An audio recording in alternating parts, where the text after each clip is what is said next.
Jedna od najvažnijih stvari u svakodnevnom životu svakog stanovnika Kosova i Metohije jesu imovinska pitanja. Kako da dokažete da ste vlasnik nečega, kako da dokažete da je nešto bilo u posedu vas, vaše porodice, ko zna koliko pre vas, ako nemate pouzdanu i preciznu katastarsku evidenciju. Od danas mi ćemo imati. Ovo će sigurno veoma pomoći, posebno Srbima na Kosovu i Metohiji, u njihovoj borbi da sve ono iz oblasti prava, posjedovanja, ugrožavanja poseda, bude mnogo lakše i mnogo brže rešeno.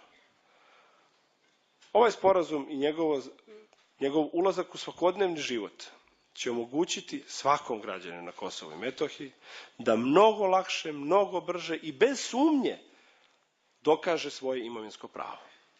A to je nešto što je svih ovih godina izuzetno nedostajalo. Ovo je dokaz da neke stvari mogu da se rade kada je pitanje Kosova i Metohije i bez velike i visoke politike. Ovo je dokaz da ono što pomaže svakodnevnom životu svih koji žive na prostoru Kosova i Metohije ne može i ne treba da bude predmet bilo kakvog drugog posmatranja osim onog što ono zapravo jeste. Obezbediti što normalniji život svima koji žive na prostoru Kosova i Metohije.